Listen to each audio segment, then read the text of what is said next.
Indore Pardeshipura police ने फिर एक लुटेरी दुल्हन के खिलाफ धोखाधड़ी का प्रकरण दर्ज कर मां के साथ उसके अन्य साथियों को भी गिरफ्तार किया है। आरोपियों ने 3 महीने पहले एक युवक को शादी का झांसा देकर 74,000 रुपए और एक मंगलसूत्र हड़प लिया था। पुलिस ने घर की तलाशी ली तो वहां न्यायालय के कुछ दस्तावेज भी बरामद हुए हैं, जिससे पुलिस को यह संभावनाएं लग रही हैं कि आरोपी इसके पहले भी कई युवकों को अपने जाल में फंसा चुकी है। दरअसल ये दस्तावेज लुटेरी दुल्हन ने अपने पुराने पति से भरण पोषण वसूलने के लिए तैयार करवाए थे। फिलहाल पुलिस ने पीड़ितों को आगे आकर इनके खिलाफ शिकायत करने की बात कही है। वह शादी का झांसा देकर के पैसे लूटना और धोखाधड़ी करने जैसे। जी, देखिए ये क्या है, एक चंदू विभीषण करके एक आवेदक है, उसने इस आशय की कंप्लेंट कर रखी थी वरिष्ठ कार्यालय में कि एक लड़की पूजा है, पूजा ने उससे शादी का कमिटमेंट किया और शादी करने के नाम पर एफिडेविट्स वगैरह कोर्ट में बनवाए और वहां से कुछ पैसा लेके और उसके ऑर्नामेंट्स और साड़ी वगैरह लेके पूजा रफू चक्कर हो गई और पूजा ने ना तो शादी की और तमाम सारा उसका पैसा लेके चली गई। इस आशय की जब शिकायत प्राप्त हुई थी तो इसकी जांच की जा रही थी। इसी जांच के दौरान पूजा का जो एक एसोसिएट था अजय, वो परदेशीपुरा चौराहे पे खड़ा दिखाई दिया फरियादी को, तो फरियादी उसको लेकर आया।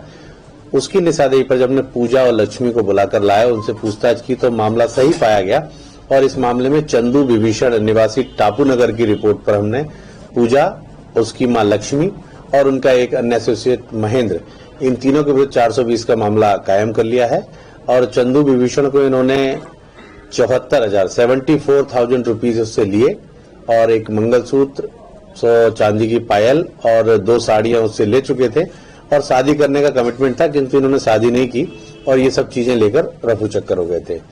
ये अपराध हमने 420-34 का इनके विरुद्ध पंजीबद्ध कर लिया है और जब पूजा के घर की तलाशी ली तो वहां कुछ ऐसे दस्तावेज मिले जिससे ये प्रमाणित होता है कि इसने पीछे भी एक अमृत लाल करके हैं, उससे शादी की थी और शादी ना करके उससे कमिटमेंट किया था और उसके बाद में उसको भी कहीं ना कहीं से छलावा किया उसके साथ में।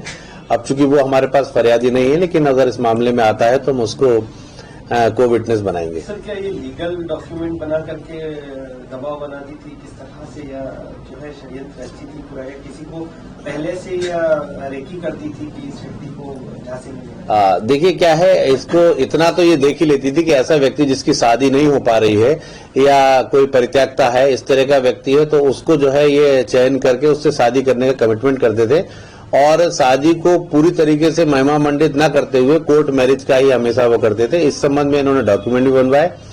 चंदू के साथ शादी के संबंध में भी इन्होंने नोटरी बनवाई है एक, और उससे पहले जो इन्होंने अमृत के साथ में भी जो शादी करने का कमिटमेंट था उसमें भी इन्होंने एक दस्तावेज नोटरी का तैयार करा और सभी के साथ में शादी करने का कमिटमेंट किया है। शादी के लिए एफिडेविट्स वगैरह बनाए हैं लेकिन किसी को भी निभाया नहीं है। तो अभी बाकी औरों के कंसर्न में भी मामला विवेचनाधीन है, देखते हैं आगे क्या परिस्थिति।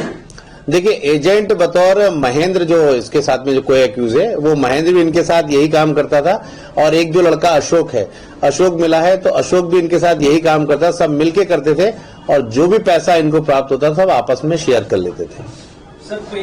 Bureau report, JSR times. ताज़ा खबरों के लिए सब्सक्राइब करें JSR टाइम्स और साथ ही नोटिफिकेशन पाने के लिए बेल आइकन को दबाएं।